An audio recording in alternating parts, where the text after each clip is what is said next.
샘 제임스라고 하는 선교사가 있는데, 이분이 역사의 끝자락에 있는 종이라고 하는 자서전을 썼습니다. 그 자서전에 보면은 자신이 베트남 사이공 북쪽으로 한 12km 정도 떨어진 투덕이라고 하는 곳에 살던 시절을 회고하면서 그가 거기에 이제 글을 써놓은 것이 있습니다. 어느 날 아침에 일어나 보니까 밤사이에 그의 집에 도둑이 들었습니다. 몽땅 다 털어갔습니다. 며칠 후에 그의 사물지도 다 털렸습니다. 그래서 이분이 선교사님이 신고하러 경찰서에 갔다가 경찰들이 도둑질에 가담하고 있다는 사실을 알게 되었습니다. 경찰들은 가족이 무사하기를 바란다면 입도 뻥끗하지 말라고 이 선교사를 협박했습니다. 이 샘 선교사님은 너무나 격분한 나머지 자신의 전도 대상자인 선교의 대상자들인 그 사람들에게 분노를 느꼈습니다. 그리고 이제 며칠 후에 택시를 타고 이제 가는데 택시 기사가 이 선교사에게 이제 묻습니다. 베트남에 오신 오래 사신 모양이에요. 그렇죠? 이 샘 선교사는 베트남에 한 10년 정도 살고 있었습니다. 택시 기사가 계속해서 이제 묻습니다. 베트남 사람들이 아주 마음에 드시나 봐요. 그랬더니 샘 선교사는 건성으로 그냥 대답을 합니다. 아, 네, 베트남 사람 좋고 말고요. 그리고 이제 그날 저녁에 밤에 이제 잠자리에 들으려고 이제 누웠는데 영 잠이 오질 않는 겁니다. 잠을 이룰 수가 없었습니다. 그래서 한밤중에 자리를 박차고 이제 일어나서 소파 옆에 무릎을 꿇고 밤새도록 하나님 앞에 마음을 쏟으면서 기도를 했습니다. 그랬더니 주님이 이렇게 그 선교사에게 말씀을 하시는 것입니다. 내 아들아, 내가 베트남 사람들을 사랑해서 여기 있는 게 아니란다. 내가 그들을 사랑해서 너를 여기에 보냈단다. 나는 너를 통해서 그 사람들을 사랑하고 싶다. 후에 이 샘 선교사는 그날 밤 진정한 선교사로 거듭났다라고 그렇게 회고했습니다. 샘이 베트남에 온 것은 전적인 하나님의 은혜 때문이라는 겁니다. 하나님은 베트남 사람들에게 은혜를 베풀기를 원하셨던 것입니다.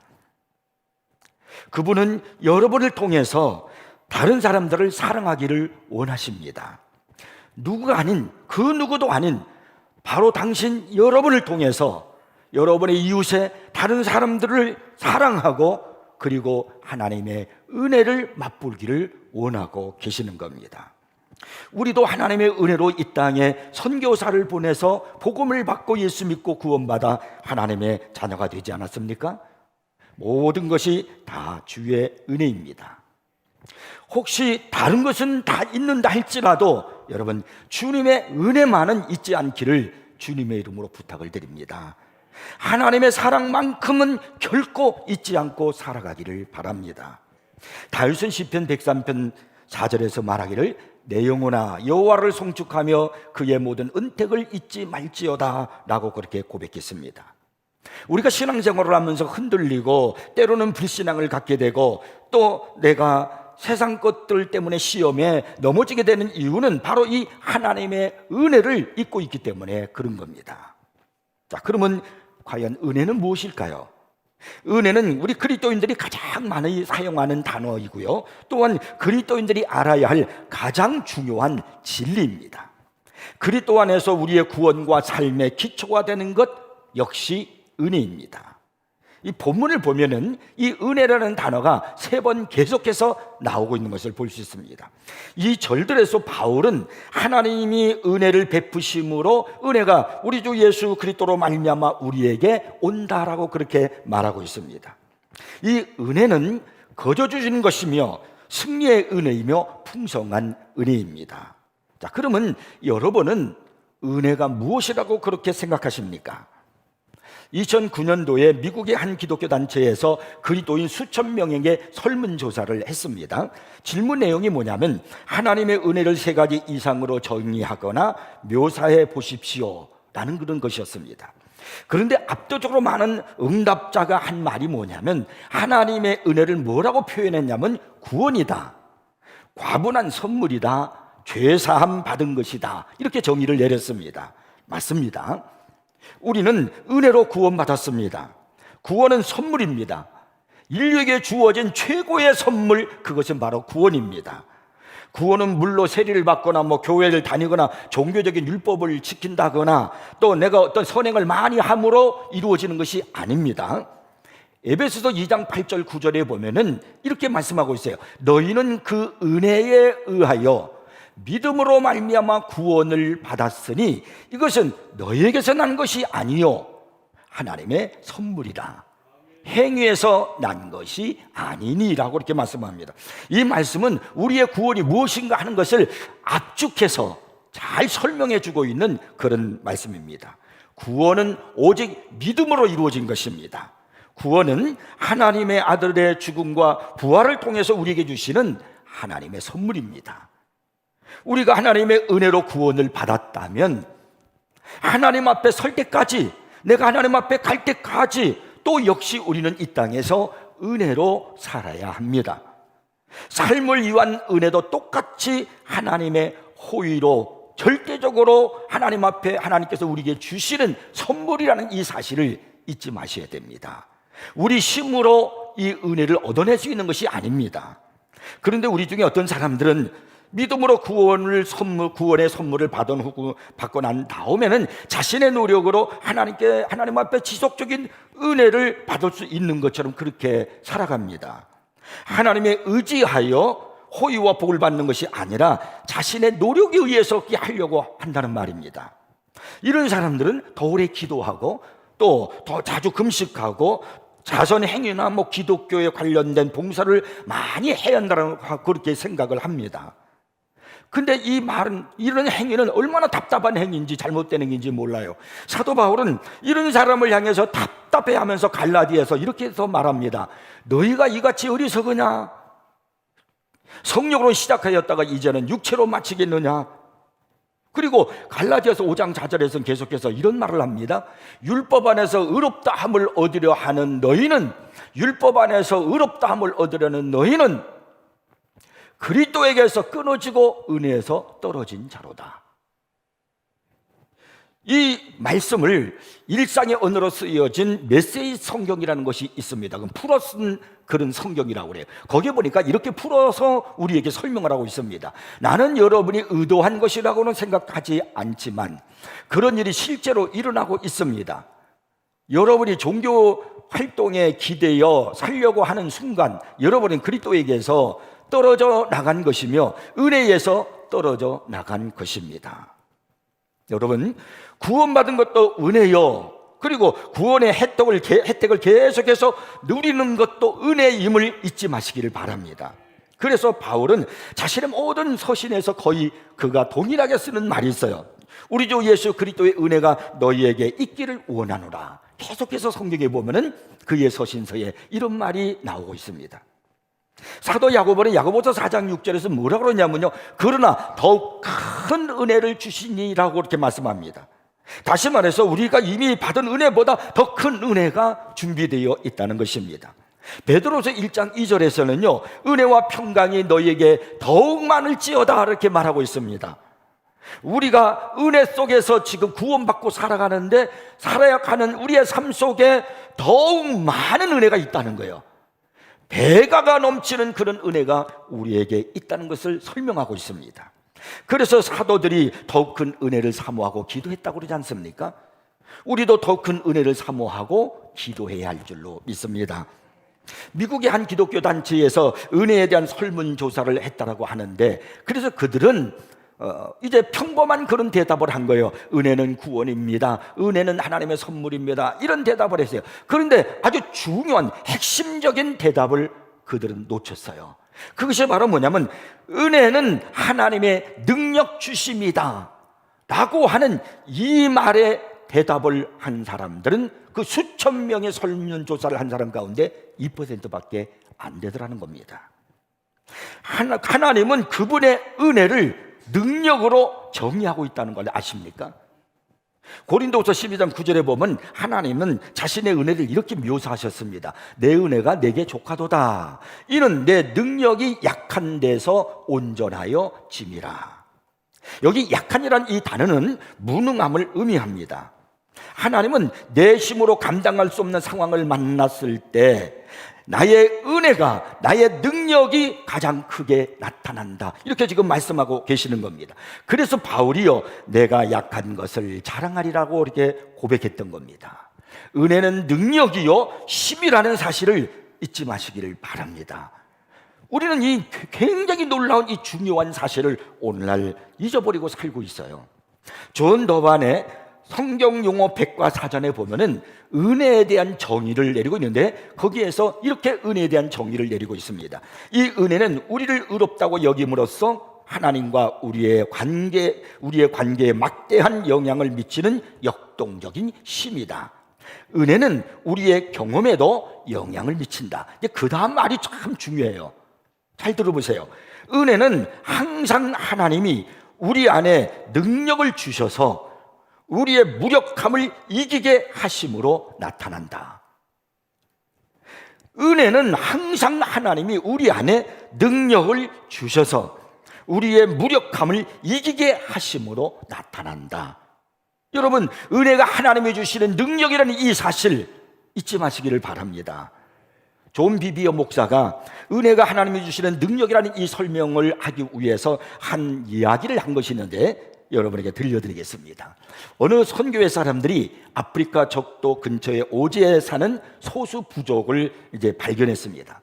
이 부족은 샘에서 깨끗한 물을 이제 얻기 위해서 자기네들이 있는 마을에서 3km 정도 떨어진 곳에 가서 그 물을 거기서 길어 와야만 했습니다.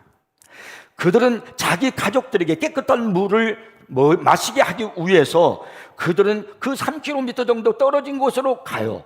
그래서 거기에서 샘에서 물을 길어가지고 그 무거운 물을 이고 그리고 다시 3km를 걸어서 자기 집으로 돌아오는 것입니다. 또 부족 사람들은 먹을 것이 필요하면은 동물들이 있는 곳으로 가서 사냥을 해야만 했습니다. 때로는 영양 같은 동물들을 죽인 후에 그 무거운 짐을 짊어지고서 그리고 그들의 작은 마을까지 13에서 약 16km 정도를 걸어와야만 했습니다. 또한 물품이 필요할 때는 이웃 마을까지 한 56km 정도를 걸어가서 물건을 사거나 교환한 후에 또 같은 거리를 걸어서 자기 마을로 와야 했습니다. 이 선교회 사람들이 이런 사실을 보면서 너무나 마음이 아팠습니다. 그래서 그들은 그 후에 이 부족들에게 선물을 주기로 했습니다. 그들은 부족들에게 새로 나온 랜드로버 자동차를 사주기로 했습니다. 선교회에서는 이제 자동차를 구입해가지고 배에 실어서 아프리카 해안까지 나른 다음에 직접 차를 몰고 그들의 마을로 들어갔습니다. 마을로 들어가서 추장과 부족 사람들을 다 이렇게 데리고 나와서 랜드로버를 보여주었습니다. 그리고는 이제 이 선교회 사람들이 활짝 웃으면서 하는 말이, 이것은 여러분께 드리는 우리의 선물입니다, 이렇게 말해 주었습니다. 그리고 추장에게 조수석에 앉으라고는 말하고는 선교회 사람 중에 한 사람이 이제 운전대를 잡고 시동을 걸면서 추장에게 이 랜드로버 자동차에 대한 설명을 해주는 겁니다. 이 차는 아주 훌륭한 차입니다. 에어컨이 있어서 밖에 온도가 40도가 넘어도 이 버튼을 누르고 동그란 손잡이를 돌려서 22도에 맞추기만 하면은 아무리 밖이 더워도 이 안은 22도 정도로 계속 쾌적한 온도를 유지해 줍니다. 또 뿐만이 아니라 이 차는 난방기가 있어서 밖이 추우면은 이 버튼을 누르고 동그란 손잡이를 돌려서 23도 24도 이렇게 맞추면은 밖에 온도가 영하로 내려가도 안은 따뜻할 것입니다. 이렇게 이제 차에 대한 이런저런 설명을 하자 추장은 깜짝 놀랐습니다. 그리고는 하는 말이, 이렇게 좋은 선물을 우리가 받는데 저희는 뭘 드려야 할까요? 이렇게 말을 했습니다. 그랬더니 선교회 사람들이 하는 말이, 아무것도 필요 없습니다. 이건 우리가 당신의 부족에게 그냥 선물로 드리는 겁니다. 여러분 모두를 사랑합니다, 이렇게 말해줬어요. 추장과 그 부족 사람들은 매우 고마워했습니다. 얼마나 좋겠어요. 선교회 사람들이 이제 그곳을 떠났습니다. 그리고 이제 자기 고국으로 돌아간 후에 몇 달이 지난 후에 다시 이제 그곳을 방문하게 되었는데 이 놀라운 것을 발견했습니다. 그 부족 사람들이 여전히 물을 길러 3km를 가는 거예요. 그리고 물동이를 이고 또 3km를 오는 거예요. 여전히 긴 거리를 가서 사냥을 했고 무거운 짐승을 어깨에다 짊어지고 마을까지 오는 겁니다. 그리고 물품을 구하려고 이웃 마을까지 56km를 걸어가는 겁니다. 왜 그랬을까요? 이 랜드로버가 운송수단이라는 기본적인 것을 몰랐기 때문에 그래요. 선교회 사람들은 이 차의 가장 중요한 특징을 말하지 않고 다른 것들만 말해주었기 때문에 그랬습니다. 이 차는 당신이 가야 할 곳을 어디든지 다 데려다 줄 수 있습니다. 당신들이 무거운 짐을 이 차가 대신 싣고 그리고 당신들이 원하는 그곳에 갈 수가 있고 또 그리고 마을까지 올 수 있도록 해 줄 것입니다 라는 그 차의 힘, 그 운송 능력에 대해서 말해주지 않았기 때문에 그랬습니다. 그래서 이 선교회 이 부족 사람들은요 랜드로버 그 좋은 차를 그냥 마을 한 군데 놓고서 그리고서는요 그들이 필요할 때마다 물을 길러 가면 물을 길러 그냥 가는 거예요. 그리고 거기서 물을 담아서 또 3km 동안 또 걸어오고요. 짐승을 잡으려면 또 짐승 잡으려고 13km 이상 또 걸어가서 짐승을 잡아서 그걸 또 짊어지고 무거운 것을 지고 13km를 또 걸어오는 거예요. 물품을 또 사려면 또 56km를 가서 이웃 마을에 가서 물품을 사기도 하고 교환해도 또 그러고 이런 고생을 하고 있는 거예요. 랜드로버 그 좋은 차를 거기다 놓고 활용을 못하는 겁니다. 오늘날 많은 그리스도인들이 하나님의 은혜 중에 가장 중요한 기능적 정의가 하나님의 능력 주심이라는 사실을 알지 못하고 살아가고 있다는 사실이에요. 그래서 이 아프리카 부족처럼 하나님의 은혜가 내게 있음에도 불구하고 그 은혜를 바로 사용하지 못하면서 신앙생활을 하고 있습니다. 은혜는 삶으로 나타납니다. 이것이 은혜의 위력입니다.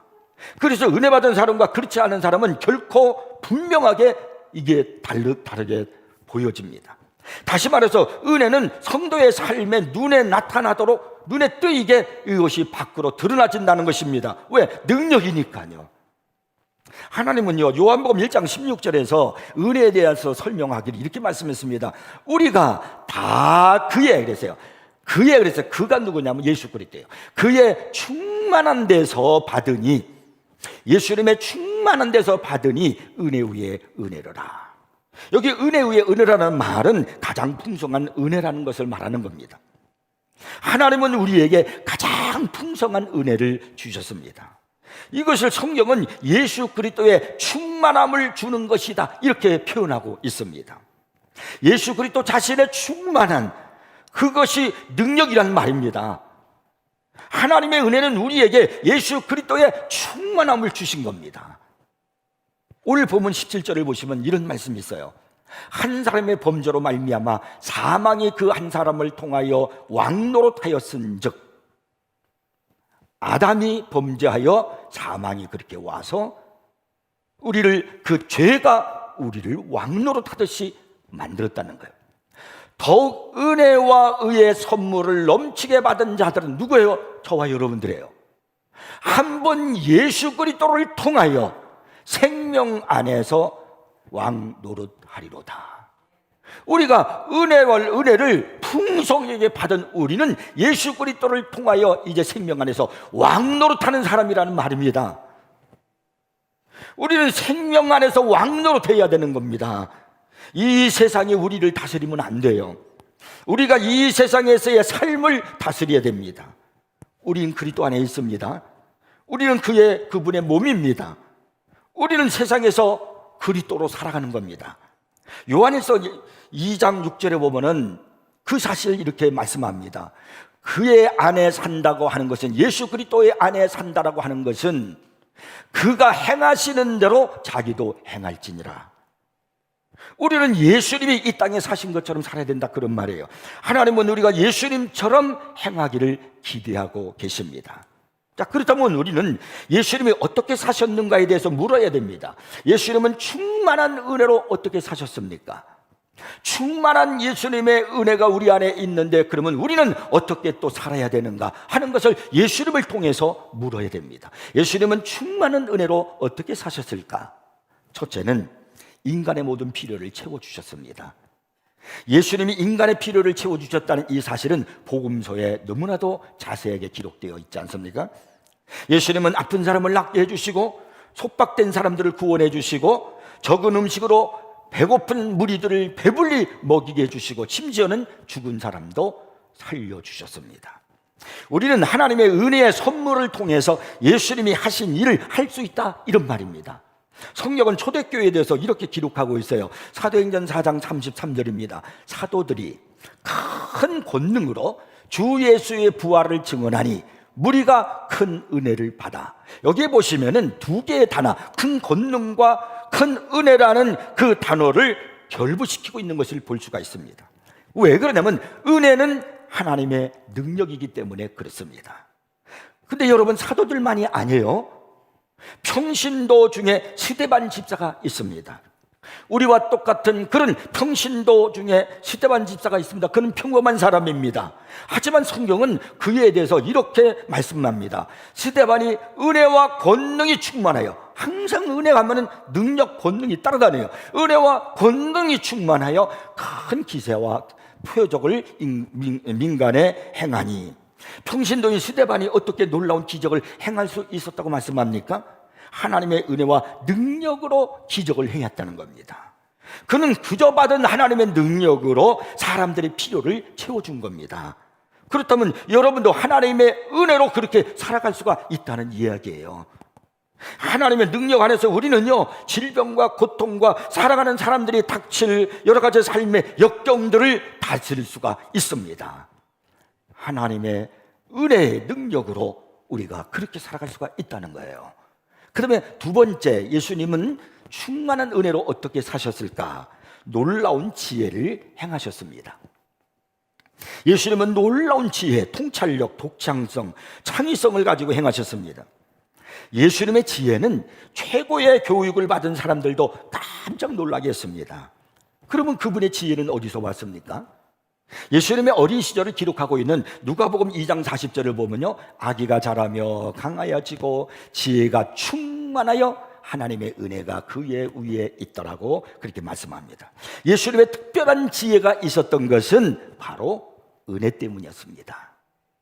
요한복음 8장을 보면은 예수님의 지혜와 독창성과 창의성을 볼 수 있습니다. 그것은 말 그대로 예수님의 지혜, 창의성, 이것 때문에 한 여자의 생명을 구합니다. 서기관과 바리새인들이 음행 중에 잡힌 여자를 잡아서 예수님 앞에 끌고 왔습니다. 그들은 요한복음 8장의 5절에 보니까 모세는 율법에 이러한 여자를 돌로 치라 명하였거니와 선생은 어떻게 말하겠나이까? 라고 그렇게 물었습니다. 저들이 이렇게 하는 것은 고발할 조건을 얻고자 하여 예수를 시험함이라고 성경은 말씀합니다. 그러니까 음행 중에 잡힌 여자를 끌고 와서 선생님 어떻게 하겠습니까? 모세의 율법에는 돌로 쳐 죽이라고 그랬는데요. 지금 예수님을 올가매려고 그러는 거예요. 시험 들게 하는 겁니다. 근데 예수님께서 무슨 소리예요? 사랑을 베풀어야지. 사랑해 주십시오. 덮어 주십시오. 이렇게 말했다면 저 예수는 모세의 율법을 어긴 자다, 율법을 범한 자다, 그렇게 아마 떠들고 비판했을 겁니다. 반면에 모세의 율법대로 돌을 들어서 저 여인을 쳐 죽여야 됩니다, 이렇게 말했다라고 하면 날마다 사랑을 부르짖고 다녔던 저 예수라는 사람은 위선자다, 사랑이 없다, 또 그렇게 말할 거예요. 그러니 이렇게 말해도 걸리고 저렇게도 말해도 걸리는 거예요. 자, 이럴 때 어떡하겠습니까? 이때 바로 예수님의 창의성, 지혜가 나타나는 거예요. 그때 예수님은 쪼그리고 앉아서 땅에다가 글을 쓰기 시작했습니다. 무슨 글을 썼는지는 알 수가 없어요. 성경에 나타나 있지 않기 때문에 알 수는 없지만은 예수님은 글씨를 쓰셨습니다. 바리새인과 서기관들이 계속 질문을 하니까 예수님은 글씨를 쓰다 마시고 위를 쳐다보고 그들을 올려다보며 이렇게 말씀하셨습니다. 너희 중에 죄 없는 자가 먼저 돌로 치라. 그리고 나서 계속 땅에다 또 글씨를 쓰셨습니다. 그러자 그들은 모두 손에 들었던 돌을 내려놓고 급히 그것을 떠났습니다. 요한복음 8장 9절에 보니까 성경이 이렇게 말씀해요. 그들이 이 말씀을 듣고 양심의 가책을 느껴 어른으로 시작하여 젊은이까지 하나씩 나가고 오직 예수와 그 가운데 섰는 여자만 남았더라. 예수님의 지혜가 그녀의 목숨을 건졌을 뿐만 아니라 바리새인들의 시험도 이겨냈습니다. 예수님의 이 창의적인 이 지혜는 어디서 나온 것입니까? 은혜에서 나온 거예요. 은혜에서요. 그렇기 때문에 여러분, 우리가 은혜가 충만하면요, 우리는 이런 지혜로 이 세상을 살아갈 수가 있다는 겁니다. 그 다음에 세 번째, 예수님은 충만한 은혜를 어떻게 하셨습니까? 사회를 변화시키는 능력을 사용하셨습니다. 예수님의 삶에 임한 하나님의 은혜는 예수님이 속한 사회를 변화시킬 수 있는 능력을 주었습니다. 여리고에 삭개오라고 하는 세리장이 있었습니다. 당시 이 세리는 나라를 팔아먹는 매국노였습니다. 로마에다가 세금을 바쳐야 되는데 바로 그 세금을 바치기 위해서 백성들의 피를 빠는 거예요. 얼마만큼의 세금을 바치면 그만큼만 백성들에게로부터 받는 것이 아니라 더 많이 받아서 정해진 분량만 로마에 바치고 나머지는 자기네들의 주머니에 넣는 겁니다. 그래서 백성들의 피를 빠른 거예요. 그래서 이 세리를 뭐라고 그러냐면 매국노라고 그러는 거예요. 반역자예요. 그런데 이 삭개오는 세리장입니다. 그러던 어느 날 이 삭개오가 예수님을 만나지 않습니까? 예수님을, 은혜의 주님을 만나니까 자신에게도 은혜가 있는 거예요. 그러므로 이 삭개오가 은혜를 받으니까 은혜의 주님이 어떤 역사를 만들었냐면은 그 사회를 좀 더 좋은 사회로 만들겠다고 이렇게 이 삭개오가 말하는 것입니다. 사람들은 더 이상 이제 이 세리에게 사기를 당하지 않을 것입니다. 삭개오가 변화되었으니 그 밑에 있는 다른 세리들은 같이 변화되지 않았겠습니까? 뿐만 아니라 이 삭개오는요, 내 소유의 절반을 가난한 자들에게 나눠주겠습니다라고 말했어요. 성경에 삭개오는 부자라고 그랬거든요. 그렇게 많은 재산을 그가 모았습니다. 근데 그 중에 반을 딱 잘라서 이렇게 그 복지로부터 혜택을 누리지 못했던 어렵게 살아가는 그 사람들에게 그걸 다 나눠주면서 복지 혜택을 주는 거예요. 그러니까 얼마나 그들이 삶에 많은 영향의 힘을 얻었겠습니까?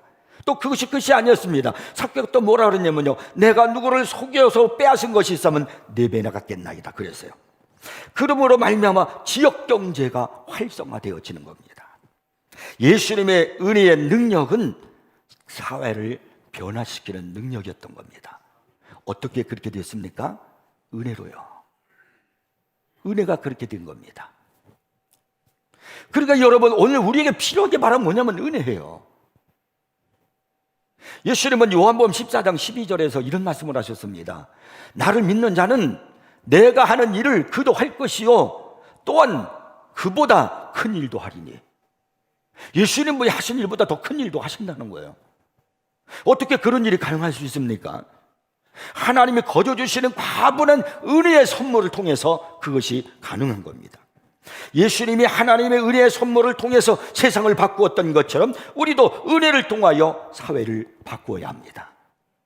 그렇다면 우리는 어떻게 이런 풍성한 하나님의 은혜를 지속적으로 받으며 살아갈 수가 있을까요?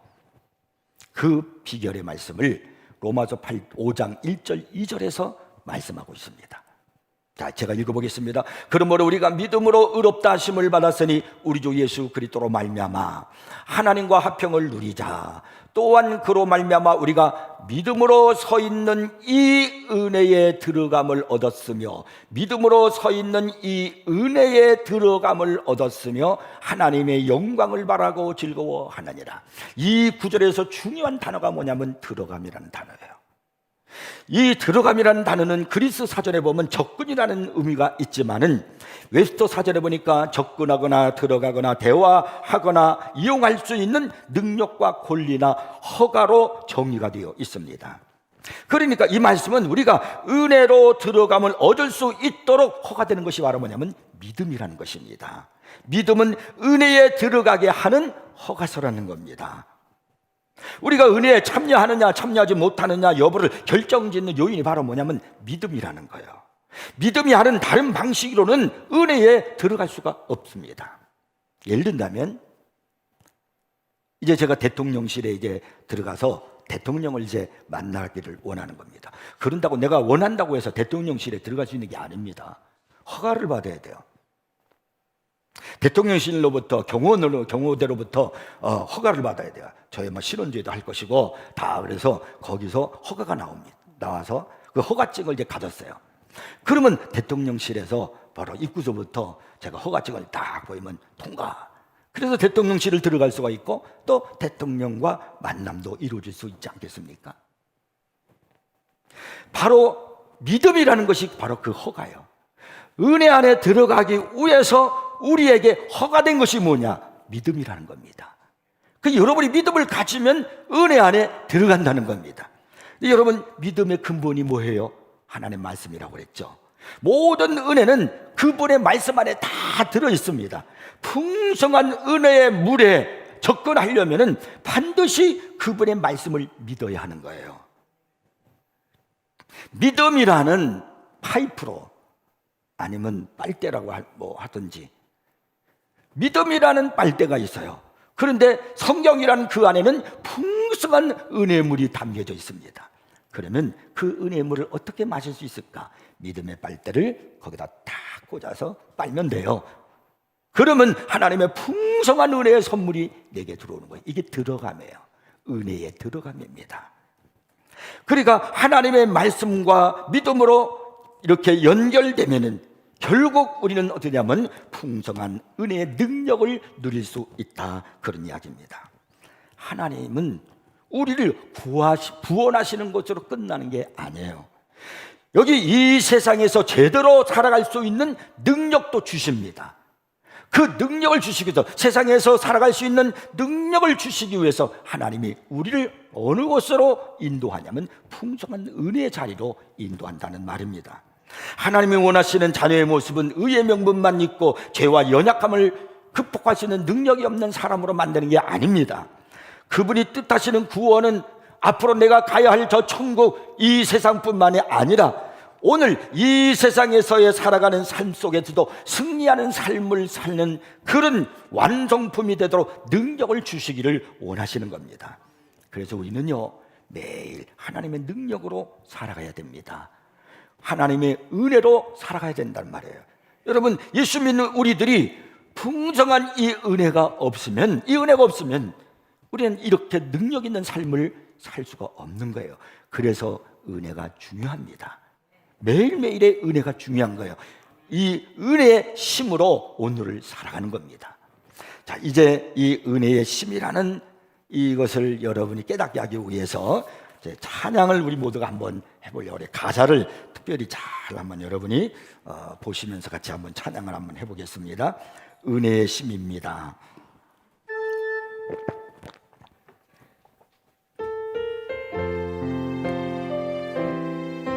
내가 고난 중에도 찬송할 수 있음은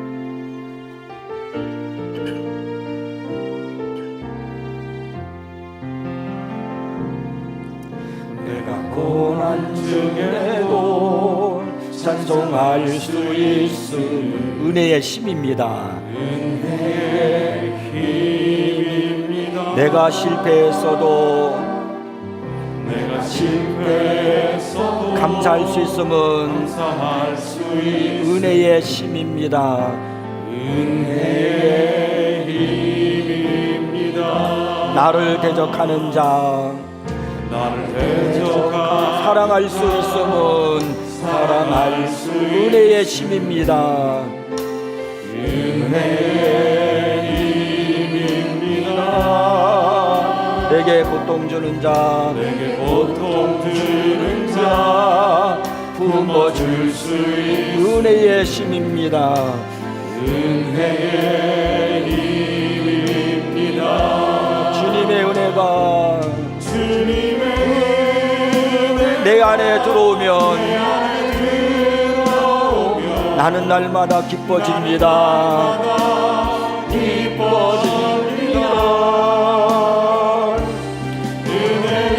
은혜가 더하여질수록 오직 주님만 바라봅니다. 오직 주님만 바라봅니다. 내가 가진 것 없어도 행복할 수 있으면 은혜의 힘입니다. 은혜의 힘입니다. 낮고 천한 나에게 주의 능력 은혜의 심입니다. 은혜의 힘입니다. 값진 옥합을 깨뜨려 값진 옥합을 깨뜨려 헌신할 수 있으면 은혜의 심입니다. 은혜의 힘입니다. 나의 생명 다하여 사명 감당한 것도 은혜의 힘입니다. 주님의 은혜가 내 안에 들어오면 모든 염려가 사라집니다. 모든 염려가 사라집니다. 은혜 위에 은혜가 더하여질수록 견디고 이길 힘이 생깁니다.